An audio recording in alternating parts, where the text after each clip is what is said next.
बिस्मिल्लाहिर्रहमानिर्रहीम। इय्याका नअबुदु व इय्याका नस्तईन। मैं आप सबका इस शानदार इस्तकबाल का दिल से शुक्रिया अदा करता हूं, अपने ताजरों का बहुत बहुत शुक्रिया, बहुत शुक्रिया, शुक्रिया।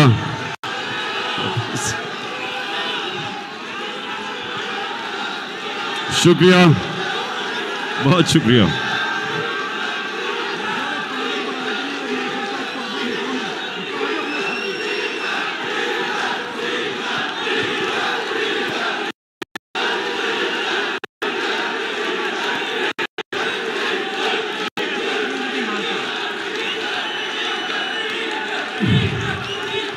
ये लगता है कि ताजरों के लिए भी डीजल महंगा हो गया है।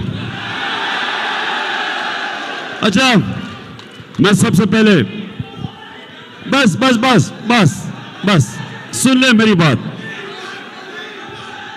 दूर से आया हूं अपने ताजरों से बात करने के लिए, और ताजर, मैं आज खास तौर पे अपने लाहौर के ताजरों का शुक्रिया अदा करता हूं कि जब शौकत खानम के लिए मैंने पैसे इकट्ठे करने थे तो मेरे लाहौर के ताजर और स्कूल के बच्चों ने मेरी मदद की। मैं कभी ये भूलूंगा नहीं। बहुत बहुत शुक्रिया आपका। अच्छा, माशाल्लाह बड़ा जुनून है मेरे ताजरों में, माशाल्लाह। अच्छा, मैं भी शुक्रिया।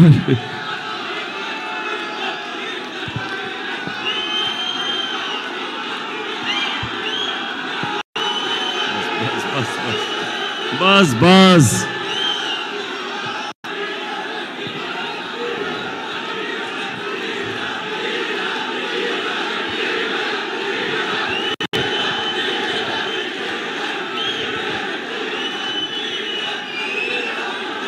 लगता है कि मेरे ताजरों को फजल रहमान से खास प्यार है।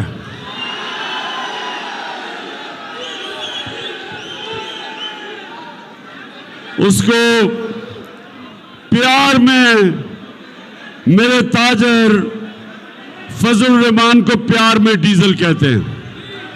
अच्छा जी, सुने जरा, सुने सुने, खामोशी खामोशी खामोशी, सुन ले। अच्छा जी, बिस्मिल्लाहिर्रहमानिर्रहीम। सबसे पहले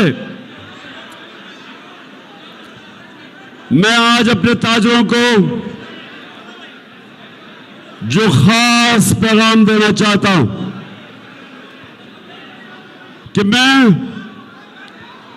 पाकिस्तान की हकीकी आजादी के लिए मैं मैदान में निकला हूं और सारे पाकिस्तान में निकला हूं। मुझे आपकी जरूरत है, आपने मेरे साथ खड़ा होना है।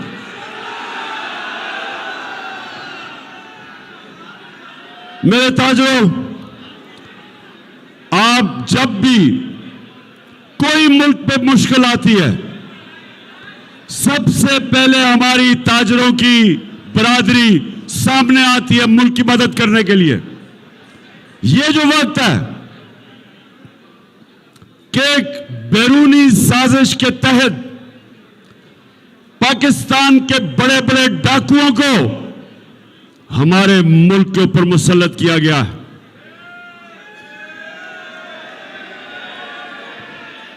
इसकी कोई मिसाल नहीं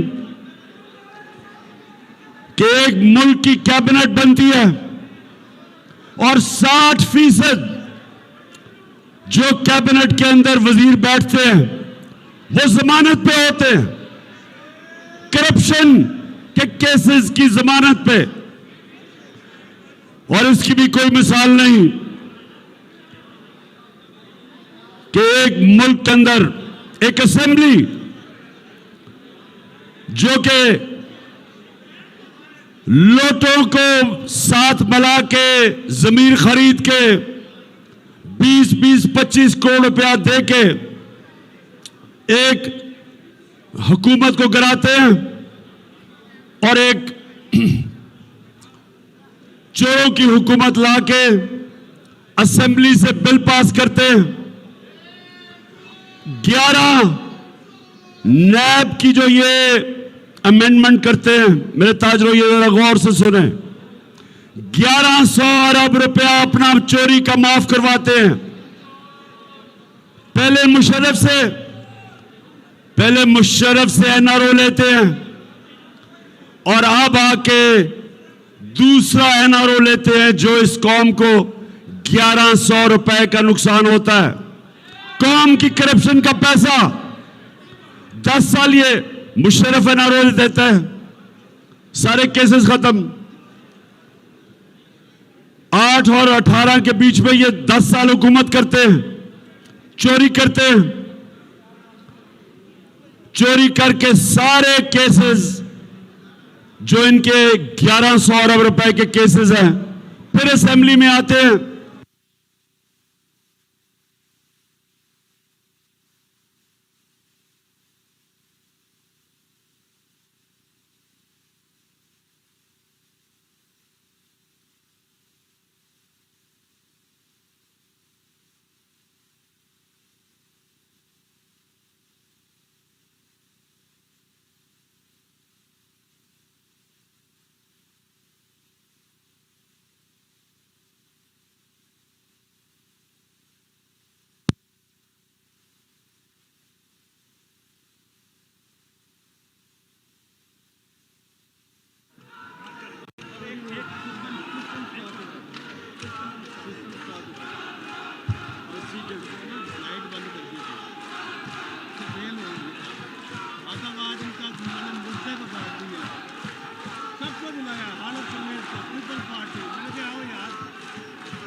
अच्छा जी, तो इसलिए मेरे ताजरों आज आपकी जरूरत इसलिए कि सबसे पहले एक मुल्क के ऊपर करप्ट लोगों को मुसल्लत किया गया, उन्होंने अपने करप्शन के केसेस खत्म किए। लेकिन उससे बड़ी बात कि जो भी हमाद अजहर ने आपको तफसील में बताया कि 17 साल के बाद पाकिस्तान की जो मायशत थी, जो हमारी मुल्क की इकॉनमी थी, वो तीसरे साल में 5.6% पे बढ़ रही थी और चौथे साल पे 6% पे बढ़ रही थी। 17 साल के बाद हमारी इकॉनमी बढ़ रही थी। वर्ल्ड बैंक कहता है कि सारे बर्रे सगीर में कोरोना के बाद पाकिस्तान वो मुल्क था जिधर सबसे ज्यादा रोजगार हमारी हुकूमत ने दिया, हिंदुस्तान से भी ज्यादा। बांग्लादेश, सारे बर्रे सगीर में, क्योंकि नौकरियां, जब मुल्क की इकॉनमी बढ़ती है, इंडस्ट्री बढ़ती है, किसानों की हमने मदद की। 4 फसलों में रिकॉर्ड पैदावार। और ये पाकिस्तान की इकोनॉमिक सर्वे जो इस हुकूमत ने पब्लिश की थी, उसके मुताबिक कि ग्रोथ रेट भी ऊपर, इकोनॉमी 6% पे ऊपर, लार्ज स्केल मैन्युफैक्चरिंग इंडस्ट्री 11% पे ग्रो कर रही थी। हमारा टैक्स कलेक्शन पाकिस्तान की तारीख का रिकॉर्ड 6,100 अरब,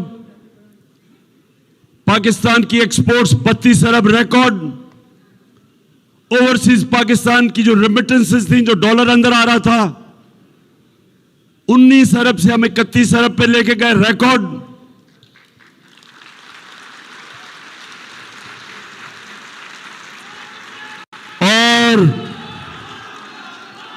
और ये सब कुछ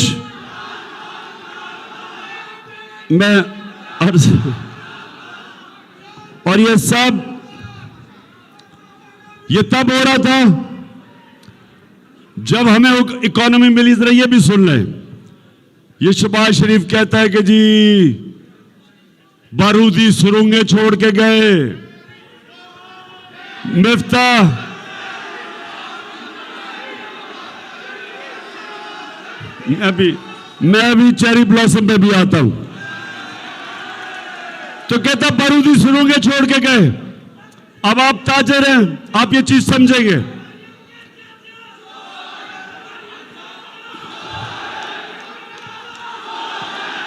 बस बस बस, अच्छा सुने, ताजर ये चीज समझेंगे।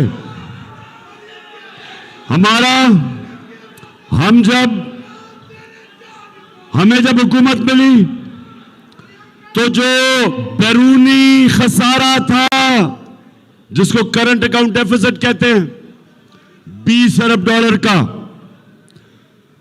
हमारी इनकी जो आमदनी थी, रेमिटेंसेस 19 अरब, एक्सपोर्ट 24 अरब, 43 अरब डॉलर आमदनी और 20 अरब डॉलर का खसारा छोड़ के गया। ये जो इसहाक डार मफरूर अब वापस आ रहा है। और एक मिनट अभी सुनते लो, उसके अलावा इनके दौर में तेल आलमी मंडी में आधी कीमत पे था। हमें डॉलरों की कमी क्यों होती है? क्योंकि जब तेल दुगना हो गया तो हमारी इंपोर्ट बढ़ गई, और उसकी वजह से हमारे पास जो करंट अकाउंट जो तो खसारे में चला जाता है। तो इनके दौर में आधी कीमत पे तेल था आलमी मंडी पे, उसके बावजूद 20 अरब डॉलर का खसारा छोड़ के गया, और टोटल डॉलर जो अंदर आ रहा था वो 43 अरब और खसारा 20 अरब। हम जब छोड़ के गए, जरा ये बड़ा जरूरी है समझना आपका, कि ये तो इकोनॉमी की रिपोर्ट मैंने आपको दे दी, लेकिन हमारे दौर में डेफिसिट 16 अरब डॉलर का था, लेकिन हमारी आमदनी, इनकी आमदनी थी 43 अरब डॉलर, हमारी आमदनी थी 63 अरब डॉलर, 20 अरब डॉलर ज्यादा थी।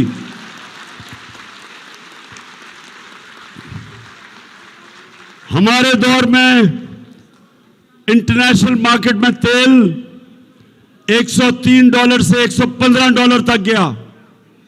आज 90 डॉलर का तेल बिक रहा है इंटरनेशनल मार्केट में। हमारे दौर में जब 103 डॉलर का तेल था, डीजल और पेट्रोल की कीमतें 150 रुपया लीटर थी, 150 रुपया लीटर थी। आज 250 रुपए लीटर है, जबकि 10 डॉलर आलमी मंडी में तेल नीचे आ चुका है। हम जब इन्होंने अदम एतमाद की तहरीक की तो डॉलर 178 रुपए का था, रिजर्व्स हमारे 16 अरब रुपए के थे। जब ये छोड़ के गए थे रिजर्व्स 9 अरब रुपए के थे। 16 अरब रुपए के रिजर्व थे जब अदम एतमाद की तहरीक आई, और डॉलर 178 रुपए का था। आज डॉलर 240 रुपए। आज हमारे रिजर्व्स करके 8 अरब डॉलर पे। आज डीजल 250 रुपए का है। हम जब थे बिजली 16 रुपए यूनिट थी, आज बिजली 45 रुपए यूनिट टैक्सेस के बगैर है। तो मैं आज सवाल पूछता हूं कि ये जो साजिश करके तुमने हुकूमत कराई थी और ये कह के कि जी बहुत महंगाई थी, आज 50 साल की महंगाई का रिकॉर्ड टूट गया है। 50 साल के बाद सबसे ज्यादा महंगाई है।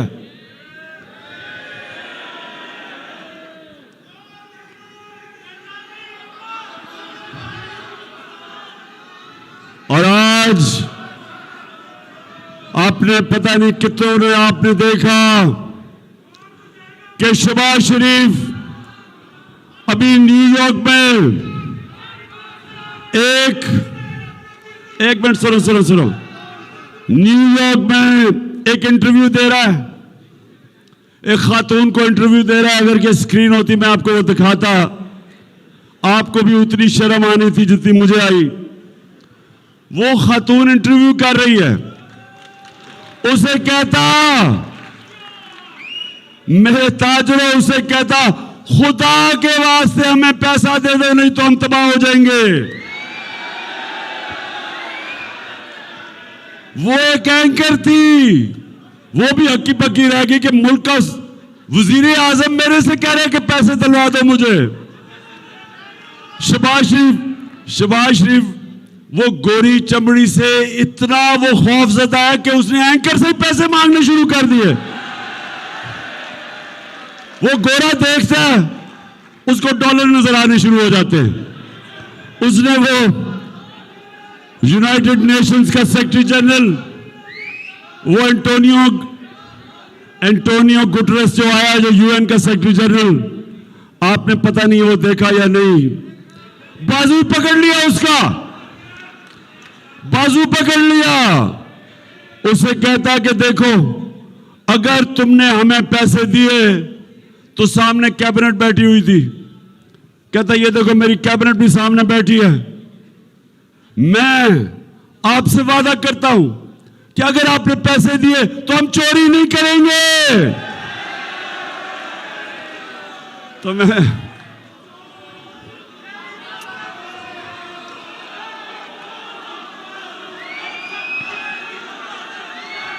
अच्छा, और ताजरों आपने वो देखा वो जो ऑडियो लीक आई है, वो जो शहबाज शरीफ की ऑडियो लीक निकलाई है, उसमें वो क्या कह रहा है? कहता है मरियम का जो दामाद है वो हिंदुस्तान से ये बिजली बनाने वाली मशीनरी मंगवा रहा है। तो उसे प्रिंसिपल सेक्रेटरी कहता है ये तो नाजायज है, हमने तो ट्रेड बंद की हुई है। क्योंकि मेरे जमाने में हमने हिंदुस्तान से इसलिए तजारत बंद की थी क्योंकि उन्होंने कश्मीरियों का हक था,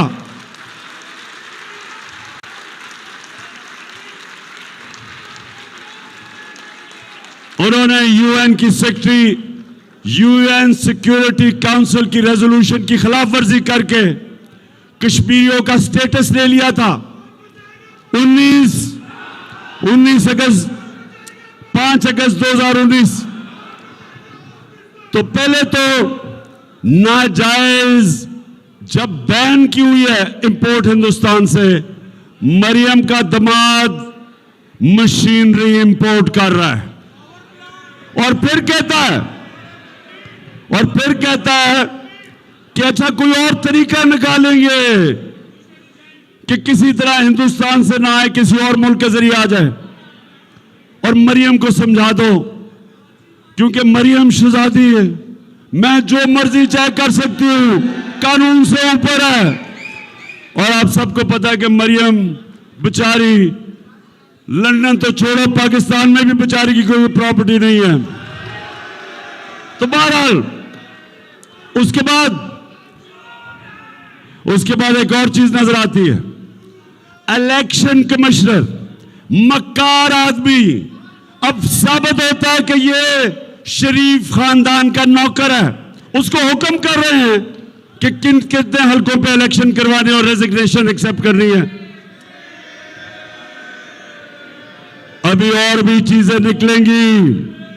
अभी आपको पता चलेगा कि ये जो ऊपर बैठे हुए हैं ये इस मुल्क के फायदे करवाने के लिए नहीं आए, अपनी चोरी खत्म करने के लिए और पैसा बनाने के लिए। इनके सिर्फ दो मकसद है, और जब मुश्किल पड़ेगी सब बाहर भाग जाएंगे। शहबाज शरीफ के दोनों बेटे बाहर, नवाज शरीफ के दोनों बेटे बाहर, इसहाक डार के दोनों बेटे बाहर। चोरी यहां से करो, बेटों को पैसा भिजवा दो, और बेटे कहें जी हम पाकिस्तान के शहरी नहीं हैं। ये इनका तरीका है। तो ताजरों, आप सब तैयार हो जाओ। मैं इनके खिलाफ हकीकी आजादी के लिए जहाद लड़ूंगा, सड़कों पर लड़ूंगा, कभी इनको तस्लीम नहीं करूंगा। और जब भी मैं आपको कॉल दूं, आपने मेरे से वादा करना है, वादा करें मेरे से, वादा करें। सबने मेरे से वादा करना है कि अपने मुल्क की खातिर, अपने मुल्क के मुस्तकबिल की खातिर, अपने बच्चों की मुस्तकबिल की खातिर आपने सबने मेरे से वादा करना है कि जब मैं आपको कॉल दूंगा, आपने मेरी कॉल पे अपनी कौम को इन चोरों से, इन डाकुओं से बचाने के लिए निकलना। हाथ खड़ा करके बताएं मुझे। पाकिस्तान जिंदाबाद।